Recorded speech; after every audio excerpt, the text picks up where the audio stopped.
were things that we were doing that people didn't think were possible, and things that we would talk about, like, wouldn't it be funny if you could do this, or could you imagine doing that? It's just something that I've been driven to always want to do, and the more I did it, the better I got, and the better I got, the more I wanted to do, and it was just like an endless cycle. It's all up to the individual, and I used to think there was limits, but there isn't. My name is Rob Nolly out of Orlando, Florida, and I'm a professional BMX stunt rider.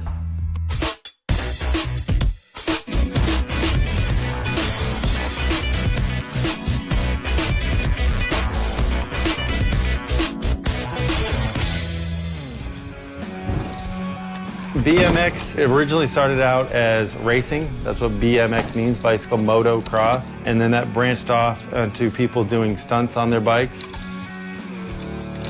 And there's different variations of that. You can do flatland, which is tricks on the ground, ramp riding, as well as street or dirt jumping as well.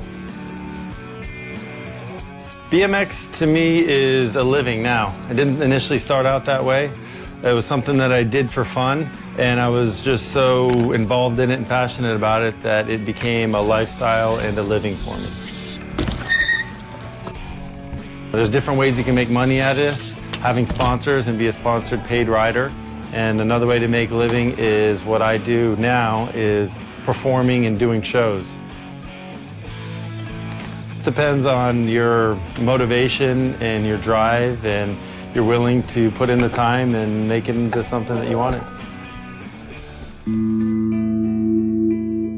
I can't really explain it, but it's just something that I've always wanted to do. I've done it in my off time, and I'm lucky enough to have turned it into a career.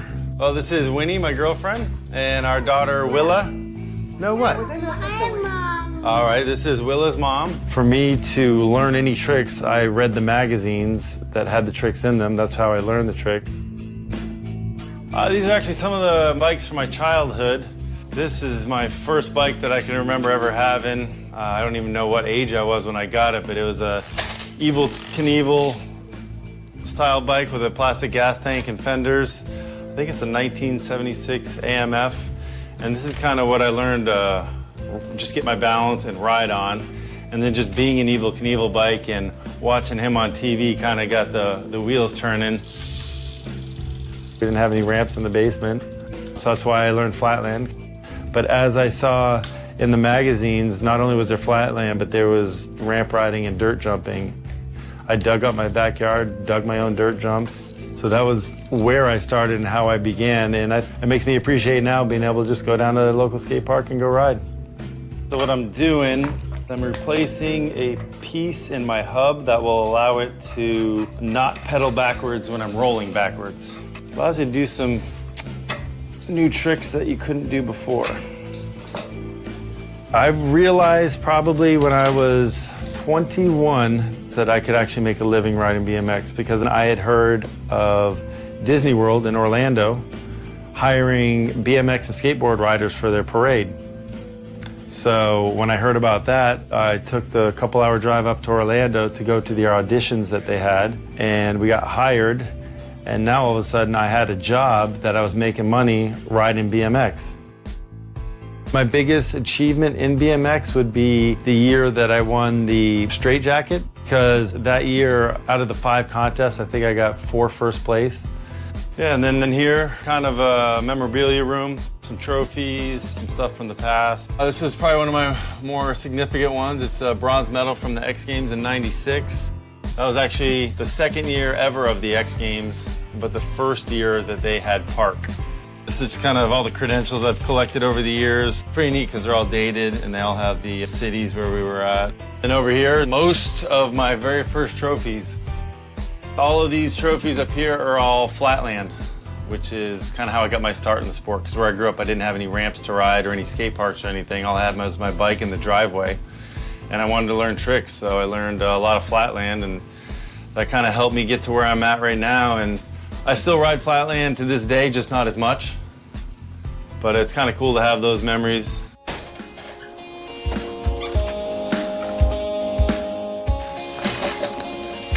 pack it up and ready to go.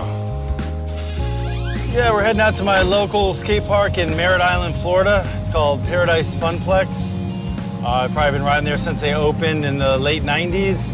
And it's my favorite skate park to go to because they got everything. Vert ramps, mini ramps, box jump, spine. A lot of stuff that I ride in the shows as well, so that's why I prefer to practice there. Skate parks nowadays are, different people have preferences of what they like. A lot of the new skate parks are concrete and more skateboard orientated. What makes it more of a bike park is a lot of transitions, half pipes. Those are some of the obstacles that I like to ride, but BMXers ride everything. I think the reason I can still do what I'm doing is I never stopped. I think once you take a break for a month or 2 or 3, you're not going to be at the same level when you get back into it. So you just try to, keep up to date, keep current.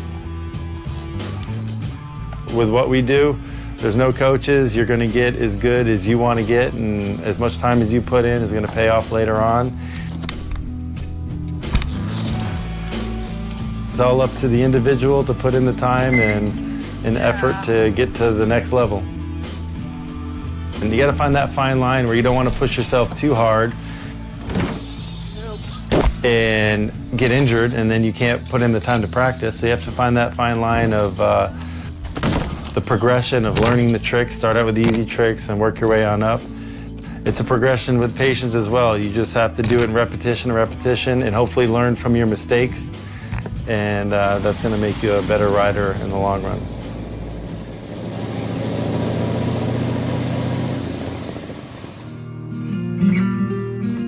I've heard people describe me as being a pretty mellow, laid-back person.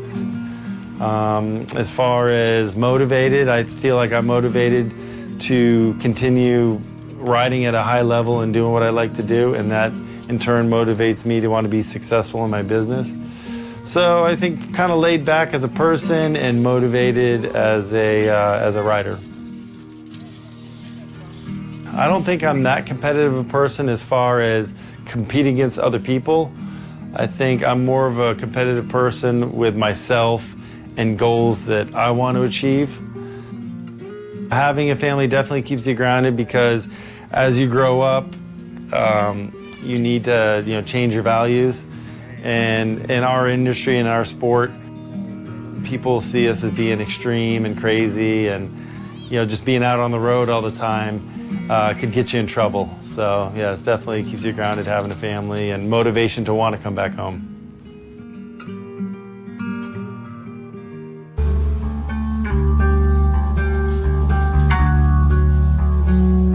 We are heading out to the storage area to pick up our quarter pipe trailer and all our equipment. And then from there, we are going to meet up with the other riders and our announcer for this afternoon show. I really don't do much to stay focused. I guess my main focus is just practicing and keeping at a certain level. So that's all done ahead of time. Once we get to where we're going, I don't really have any kind of rituals to make me stay focused. I just, when we get there, I just know what the job needs to be done and just do it. This trailer is a ramp. The trailer is a 9-foot tall, 16-foot wide quarter pipe.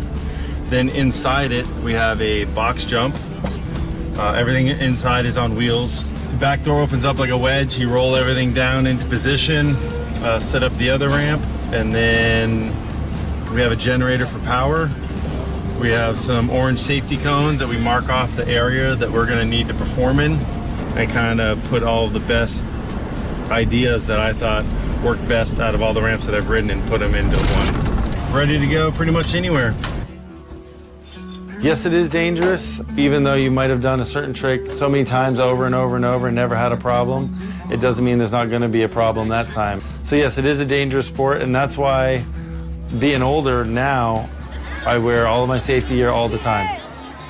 So without further ado, ladies and gentlemen, let's drop the ramp riders in. The bicycle stunt riders, Rob and Scott, coming to you out of Orlando, Florida. To make a little noise for these guys. We are always aware of the audience. You'd be surprised how many times we get really close to the crowd, but We are in control of what we're doing. One's out here for Rob Lowry. Suicide nose pick is called. And how about one more time coming in backwards out of that nose really? Rob Lowry, everybody.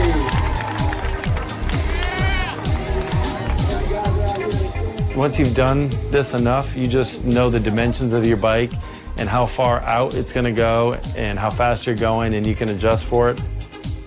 So we get up close and personal with the crowd, but we know what we're doing and we're aware of the surroundings. A lot of times with the jump over that we do, we get volunteers out there to jump over, and we don't always clear them by 4 or 5 feet because it doesn't make it as spectacular. You know, you don't want to make it look too easy. There is a specific feeling when you're doing a certain trick, and you get that feeling as soon as you start it. As soon as you're going up the ramp, you either know if it's right or if it's wrong.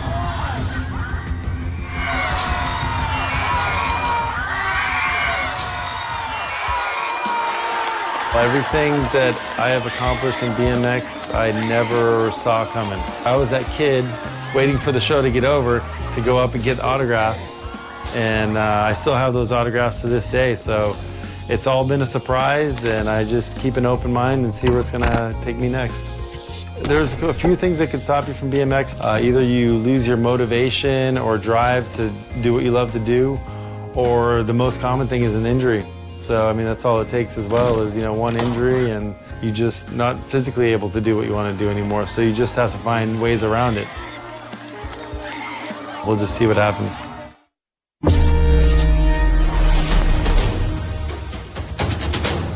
Next time on Livingstone. What I'm not hoping for is a new person to dominate the competition. There's just something about him that is just a bit off. Excellent. Carrying on like an idiot can put us in danger as well. He shouldn't wander off without us. One person can ruin that, and he's done just that, so congratulations to him. Can't stay with this guy any longer. Hopefully a crocodile will get him. Livingstone, Sunday at 9:50 on Insight Ultra HD.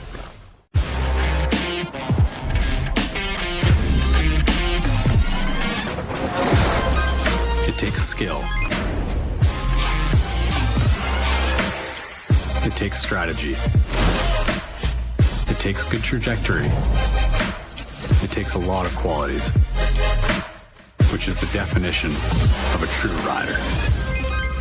MTB Heroes, Saturdays at 9:25 on Insight Ultra HD.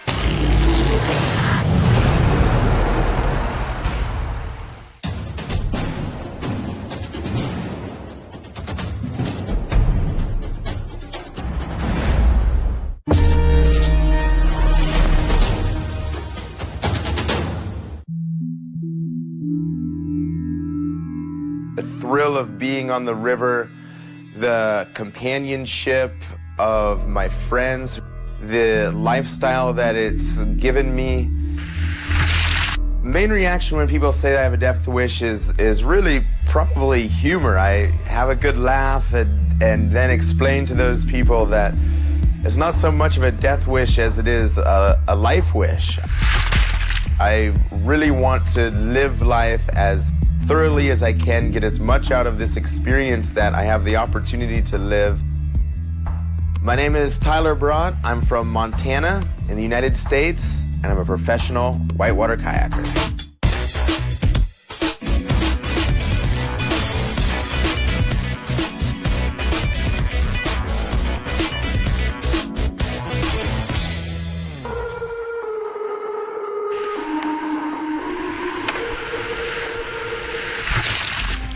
Whitewater kayaking is the art of navigating a kayak, which is an enclosed watercraft down a section of rapids or waterfalls.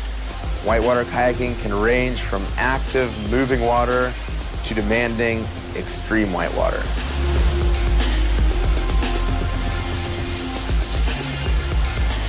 Within extreme kayaking, there are many different disciplines. There's waterfall kayaking, there's creek boating, there's extreme racing, which has been a big part of the sport that's been popping up recently. But for me, my main focus is extreme kayaking and multi-day expeditions.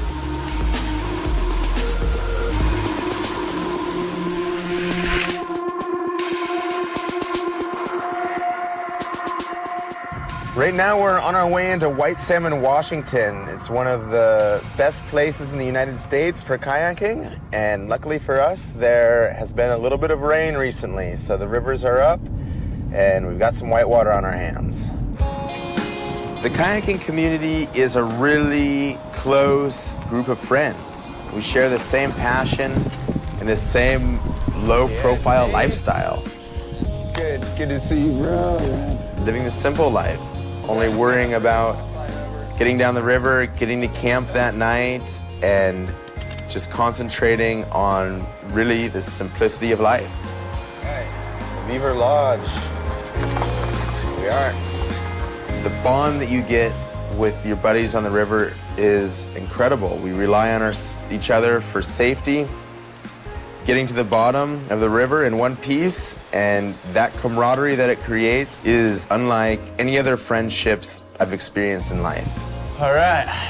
So yeah, this is the Beaver Lodge. This is one of the most classic places of whitewater history here in White Salmon.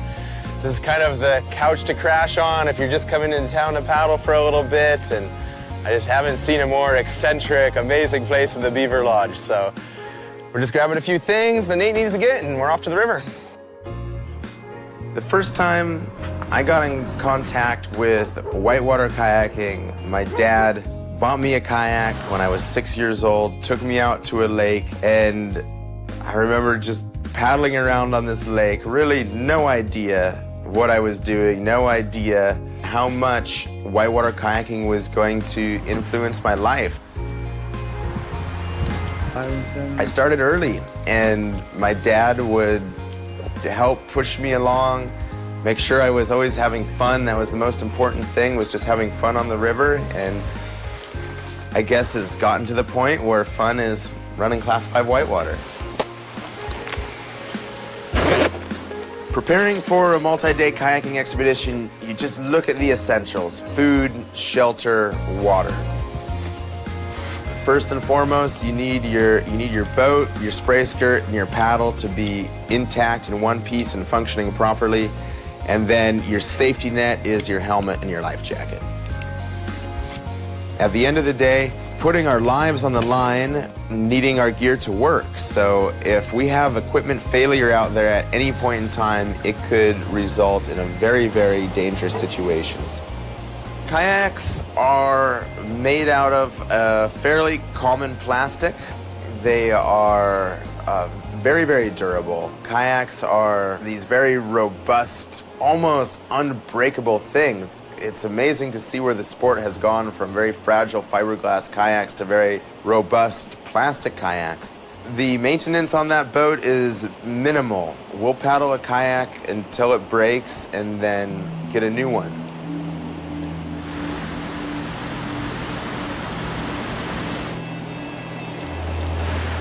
The other experience that really stands out is a 100-foot tall waterfall in Oregon that I decided to run about 4 years ago. I was at a pinnacle of my career in waterfall running, and I landed wrong on this waterfall.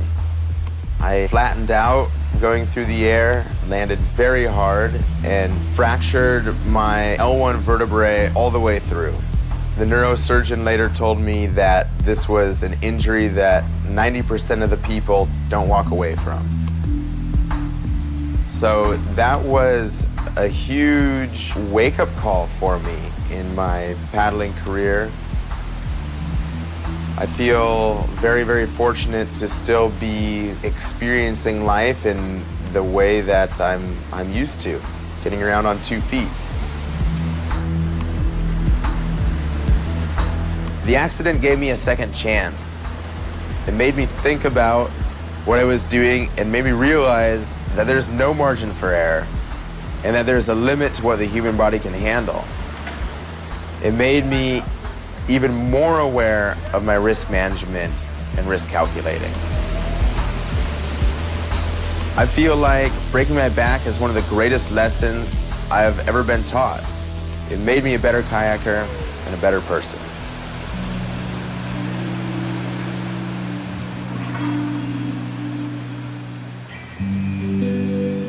I have many achievements in whitewater kayaking that I'm very proud of, but probably my greatest achievement is the world record waterfall descent of Palouse Falls at 190 feet.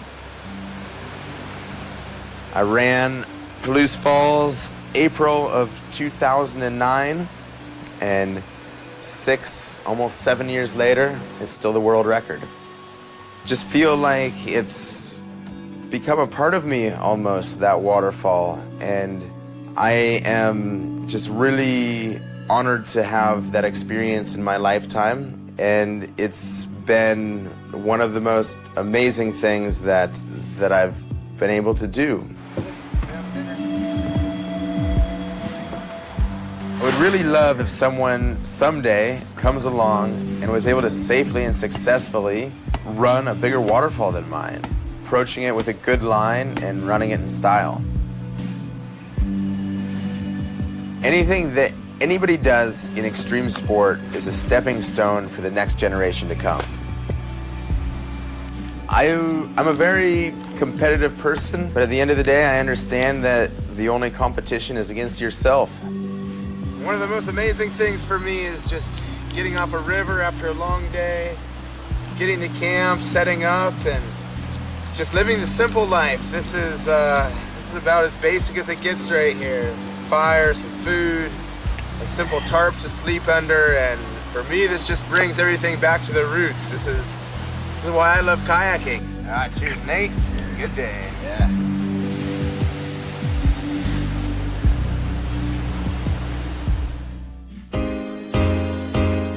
The beautiful thing about whitewater kayaking is that every rapid is different, every waterfall is different, and getting to the bottom of these is a lot like solving a puzzle, figuring out where the flow of the water is, where the current is that can take you through that water in the cleanest way possible. Rivers and water are such a tremendous force that it's really impossible to fight the water. You have to work with the water in every single sense to be able to get to the bottom of a waterfall or a rapid successfully.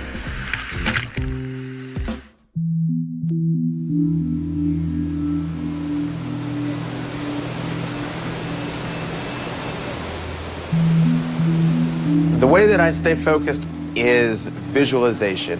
I imprint a line into my brain before I run it. So I will look at a waterfall, look at a rapid, visualize myself running it over and over and over again until every single detail of it is ingrained in my mind. Before I go down the waterfall, the only thing in my mind at that moment is the drop itself, is what I need to do to run the waterfall safely. It's a moment of focus that is very, very crucial, because if your mind wanders at that point, or you become apprehensive or fearful, it throws off everything. So to be able to be focused, to be able to take your emotions, put them aside for that moment and be concentrated is important, and I feel like it's that mental concentration, that mind control that allows me to run big waterfalls safely.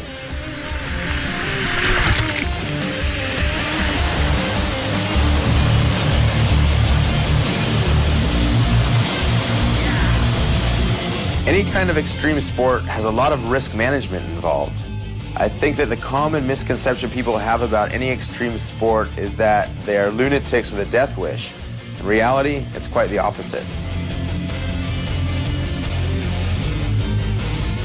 Waterfall kayaking is about the art of being able to control your kayak during free fall. It's not just about recklessly going down a waterfall, but doing it safely, correctly, having built the skills to reach that point. Any river that I haven't done before is something that I want to do. One expedition that I'd really like to do right now is the Upper Umla Karnali in Nepal. It's a 21-day trip through the Himalayas, through amazing mountains, with day after day of challenging whitewater. Live life once, make the most of it.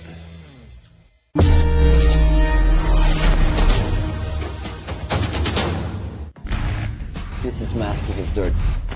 And you know that people gonna be stunned.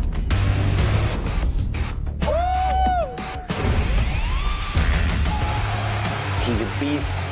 He's not even human, he's a machine. 2 centimeters not straight, you land sideways like this. Just do all the behind-the-scenes stuff that you never see. Unbelievable.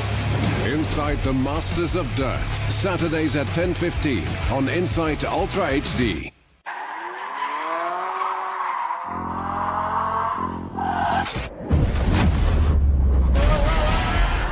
That is unreal, man.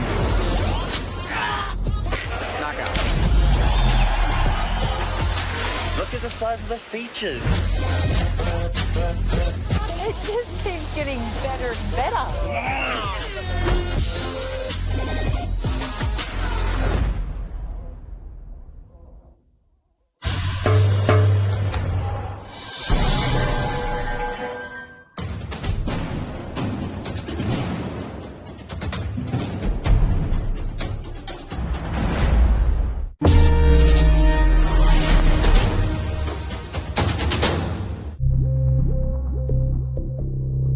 I don't do girl things, I don't do mom things, I don't do wife things. I've just always needed to be just a little bit different.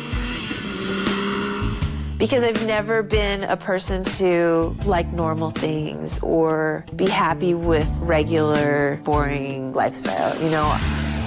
Not that everybody's lifestyle is boring, but I've just never done the usual things that, you know, just having a regular job, having a regular weekend, and just watching TV every night and things like that. I'm addicted to adrenaline. I must be an adrenaline junkie. My name's Corey Weller. I'm from Phoenix, Arizona, and I'm a professional off-road racer.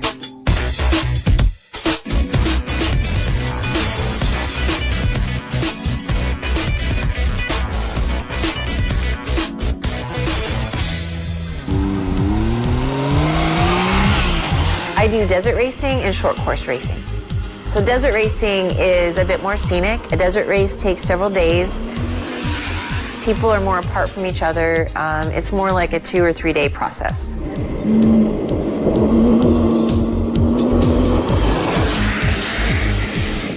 Short course racing is a form of off-road racing.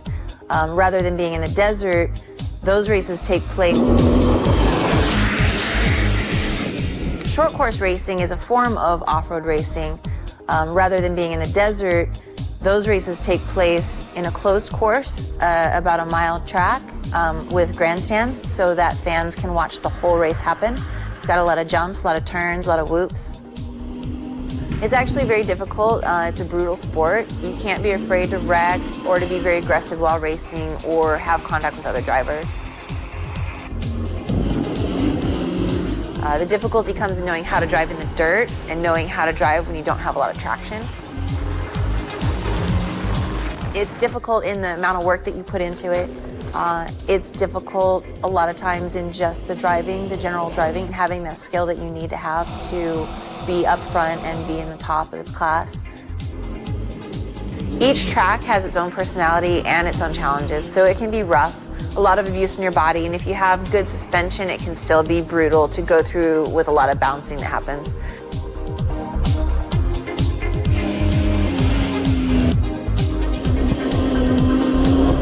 Desert racing has its challenges. It's fun, you have to react really quick.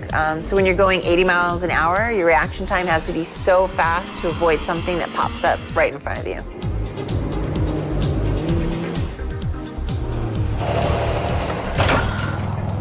Wow, that was fun. Whew. So the suspension felt great. It was a great test day. I didn't lose any tires. Everything felt perfect. So I think we're just gonna head back to the shop and check everything over. I was so giddy over the fact that I'd found such a cool thing to do. But I loved it so much that I couldn't imagine not doing it. So I guess that all comes naturally, you know, if you push yourself and just keep going and you get better at it. And eventually I saw that you could be successful and you could actually have a career doing the kind of racing that we were doing. And then that's what I wanted to do. Then I knew I wanted to do that. My dad loved cars. His hobby was auto mechanics on the weekends. I grew up in the garage with my dad helping him. I was very mechanically inclined in high school and college. I took all the auto mechanics classes. Before I went professional with off-roading, I worked at auto dealerships. I was their factory warranty administrator, so I dealt with the technicians. I did learn how to maintain my own quad as well. So right now we're at our shop, and this is where we work on all of our customer vehicles as well as do our own race prep. After my divorce at 29, I discovered racing. I did that pretty much on my own. I thought it would be fun. So I went and bought a quad, and I found out that you can race quads on a motocross track, just like the bikes, and that's how the whole racing thing began, on a quad, racing motocross, just like that.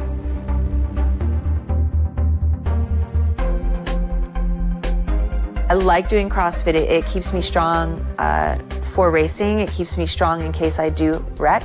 Kind of holds everything together. If you have really strong muscles holding your bones together, that's good when you go tumbling down the track. I think if your physical body is in really good shape, then your mental state is also as sharp and accurate and quick as it needs to be to make those decisions, instant decisions that you have to make on the racetrack. So it's just all around, it's great for, you know, me physically, and it's great for me mentally, and it's great as a racer as well. I raced guys in Arizona mostly because there weren't any girls in my class and there weren't any girls' classes. So it's always just me and the guys, and I love it. You know, it's where I'm comfortable, and I really enjoy racing against them, and it keeps me sharp and fast and aggressive. Yeah, I'm extremely competitive, and I didn't realize how much probably until I started racing, and now everything's a competition. Part of working out is eating really clean, so we tend to eat a lot of chicken, a lot of steak, a lot of meat and proteins. So that is one thing I can do. I'll be grilling tonight. I'm not like a typical mom or wife. You know, I don't really cook. I can grill, but I don't really cook, and I'm terrible at cleaning the house. And I love my kids, adore them, and I'm definitely a disciplinarian, but I'm just not a stereotypical stay at home, even work a regular day type of mom. You know, we don't have a lot of nights where we're all together. They're teenagers and they have their lives, and we're always busy and we do stuff, or we have races or events. So when we can get everybody together and actually have a night where we can all hang out and talk and catch up a little bit, it's important that we make time for those nights, and we do that. Probably not as often as we should, but it's definitely something that I think we all look forward to. It's a way to regroup and just catch up on each other's lives and see what's going on.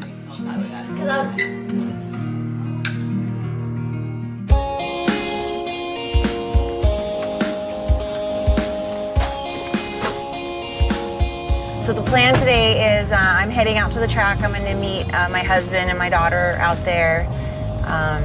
We're going to have our last round of the Arizona Championship Series for this year. And, you know, hopefully we go out and we win qualifying, we win the race, and we win the championship, and we don't wreck the car.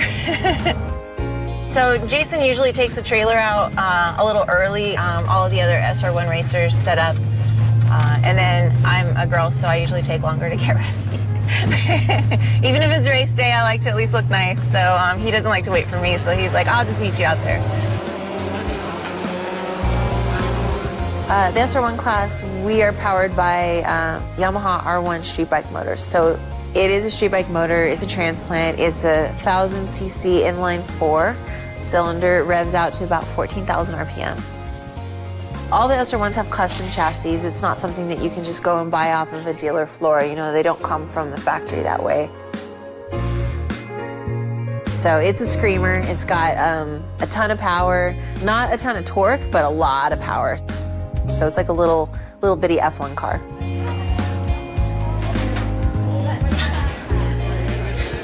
I've been doing it long long enough to where it's so much fun that I don't really get nerves anymore. Not for qualifying anyway. For the race, I get nervous. You always get like your adrenaline, and I have to calm myself down in staging, think peaceful thoughts. You want to build a cage that can handle being, flipped a bunch of times down a racetrack. So triangulation is key, gussets are key, and you just want to have a very strong, well-built cage because it needs to protect the driver. With the series that we race in, and really with any good racing organization, safety is very important. I try to just relax. I like to think about how I want the race to go. I like to imagine me out front and what my spotter's telling me, and then I like to imagine that I'm on the podium and I won and everybody's happy. And that keeps me busy until we have to go out on the track, and then we do one parade lap, and that keeps me busy because I'm looking at the track. So for the one very slow lap that we do behind the pace truck, I'm checking every corner, I'm looking for ruts, I'm looking for traction, where is it dry, where is it wet, so that I know exactly where I want to hit that corner when the race starts. As soon as the flag drops, you don't think of anything else but what you're doing. If you make even the tiniest mistake, you go back 2 cars and it takes like 3 laps to get back up to the front. So the start of the race is really important. If you have too much adrenaline, you can do stupid things. Oh, she's over!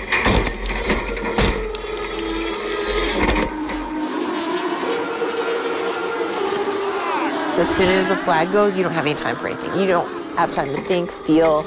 Everything you do is just pure reaction to what's going on right at that minute, right next to you, right in front of you, on the track. It's usually either you're really fast and you make mistakes, or maybe you don't make mistakes, but you're not that fast. It's very hard to do both. And when you can put that all together, that's when you win races.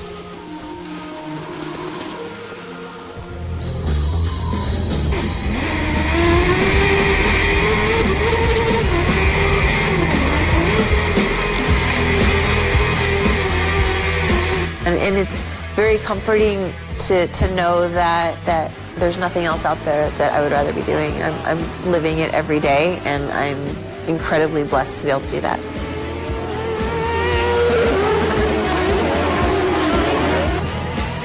I can't imagine stopping racing. I've had a few people ask me, like, well, when are you going to quit racing, Corey? What are you thinking? Like, you got an age or anything? And I'm like, no, never.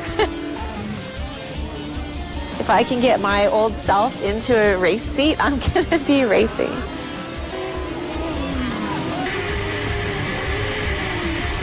But I would imagine that there's going to be a time where that's just not going to be possible, but I want to be involved in the racing industry.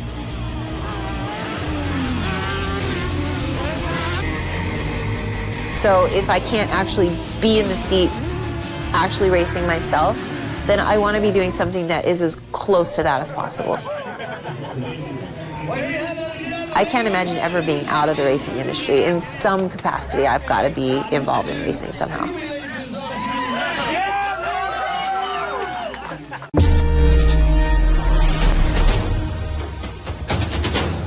Next time on Livingstone. What I'm not hoping for is a new person to dominate the competition.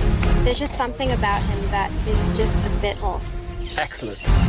Carrying on like an idiot can put us in danger as well. You shouldn't wander off without us. One person can ruin that, and he's done just that, so congratulations to him. Can't stay with this guy any longer. Hopefully a crocodile will get him. Livingstone, Sunday at 9:50 on Insight Ultra HD.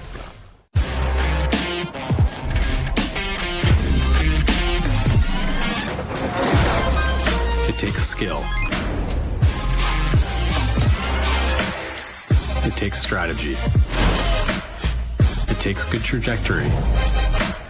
It takes a lot of qualities, which is the definition of a true rider. MTB Heroes, Saturdays at 9:25 on Insight Ultra HD.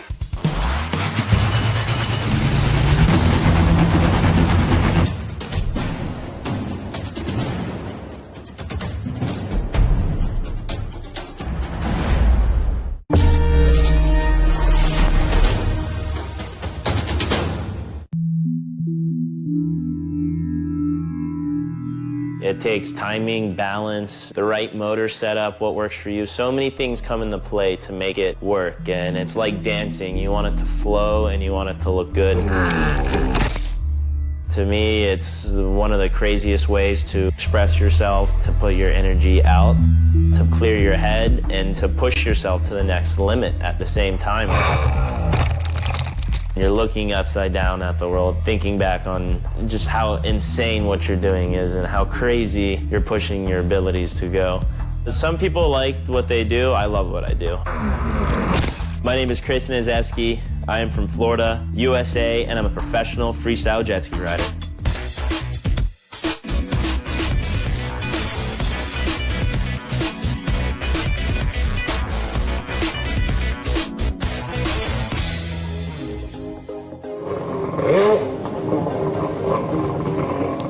Professional level freestyle jet skiing is 250 horsepower jet skis that weigh 200 pounds that can rip out of your arms any second and are capable of doing up to 20 backflips in a row. Freestyle jet ski riding is stand-up jet skis doing acrobatic tricks on the water.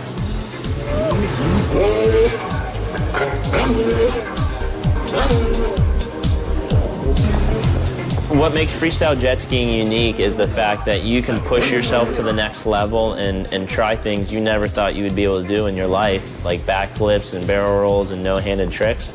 And you can still go home at the end of the day not having to worry about if you're going to make it through the night.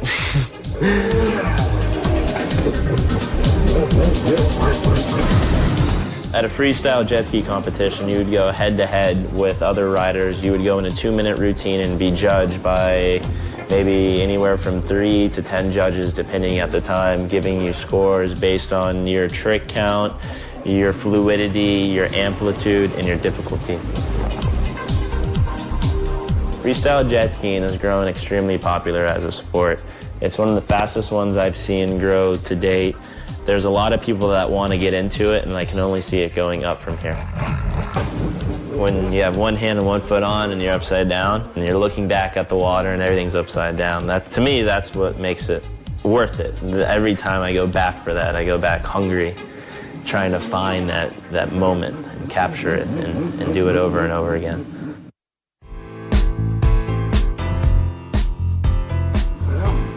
I grew up in Cocoa Beach, Florida, riding dirt bikes, working during the week after school to be able to ride dirt bikes on the weekend. Would go surfing, hang out with friends, just pretty much normal kid stuff besides working and riding bikes. The first time I was on a jet ski, I knew I wanted one instantly. It was just one of those things that you do where you just don't want to stop. You could stay out there all day for hours, don't care who's watching you, because it's just, you know it's for you. We have a piece of property in the back of Bill's house. We've been building a mini moto track lately. We're working to get clay and jumps and little freestyle jumps. Right now it's just an open field, but it doesn't mean we can't have fun. Ready to ride, baby? Oh yeah, you got your bike and shit? Let's do it. All tuned up? What's up, big Bill? Track? Motocross and jet skiing are very similar, more than most people would think. So much balance that goes into each sport. If you don't have balance and coordination, you might as well pick another sport. The throttle control is another thing. If you don't have balance and coordination, you might as well pick another sport. The throttle control is another thing. Most people start to grab a handful of throttle in either sport and they can get nervous and wreck. It's very easy to get into bad situations really quick with both sports. So they both play hand in hand. I always had dirt bikes, but now that I'm pushing myself more into the jet ski, I'm finding it more and more enjoyable to ride dirt bikes. It's more of an outlet now that I'm pro and I do the jet ski all the time. Vice versa, when I rode dirt bikes when I was younger and I found jet skiing, I wanted to get into jet skiing because it was switching it up. So now I found a balance where I can be pro within jet skiing and I can have fun on the dirt bike on the weekends and go to races and hit freestyle.